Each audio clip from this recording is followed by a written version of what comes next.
From JBS Studios in Greater New York, this is the JBS News Update with Teisha Bader. I'm Teisha Bader with the JBS News Update for Tuesday, August the 8th, 2023.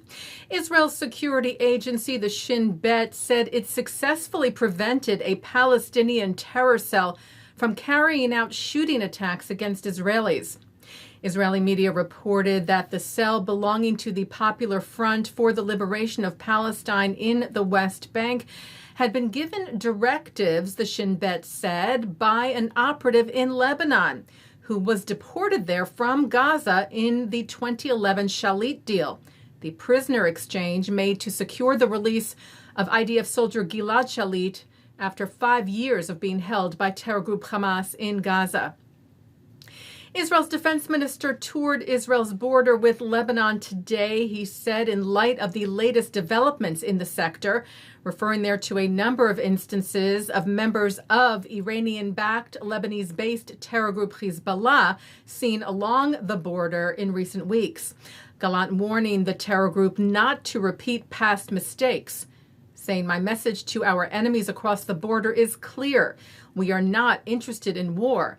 But if necessary, we will not hesitate to use our full power and wear out every inch of Hezbollah in Lebanon." Police in Berlin are looking into whether an assault on a young Israeli tourist was a hate crime. 19-year-old Yonatan Yisraeli told the Kan public broadcaster that he was walking in the city's Kreuzberg district with a friend Saturday night, speaking on his phone in Hebrew, when a car suddenly pulled up next to them. 3 men got out and asked him something in German. He replied in English that they were not from there, and then the 3 started hitting him. Yisraeli was taken to the hospital with light injuries to his arm and his face. Local police and prosecutors were cited as saying that they are investigating a possible anti-Semitic motive. Israel's ambassador to Germany, Ron Prosor, called the incident unacceptable. He wrote, "Israelis and Jews should not feel unsafe walking the streets of Berlin or any other German city." Germany's ambassador to Israel, Stefan Siebert, wrote, "This is disgusting. Hopefully these thugs get caught. It's unbearable that something like this can happen to a young Jew in Berlin." Academy Award-winning director William Friedkin has died. Friedkin is perhaps best known for directing the Oscar-winning films The Exorcist and The French Connection. His many other films also include To Live and Die in L.A., Cruising, Rules of Engagement, and The Boys in the Band. Born to Ukrainian Jewish immigrants in Chicago, Friedkin visited Israel often and filmed there, as well as directing the opera Samson and Delilah in Tel Aviv, saying, "Israel is my heart." William Friedkin died yesterday. He was 87 years old. This is Bill Friedkin, Day One, Take One.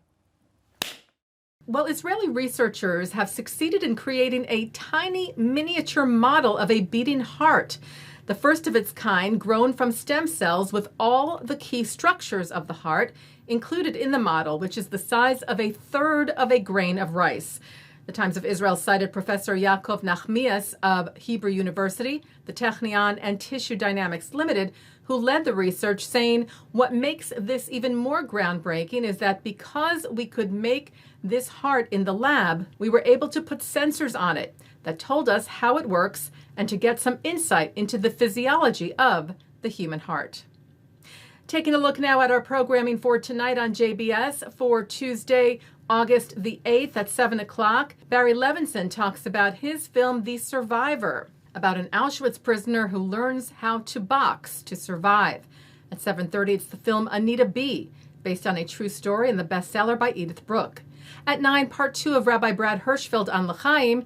At 10, from the 92nd Street Y, transgender activist Abby Stein speaks with Rabbi Scott Perlow about her journey. And coming up next, it's the ILTV's Insider. And that's the JBS News Update for Tuesday, August the 8th, 2023. I'm Teisha Bader. Stay healthy, stay well.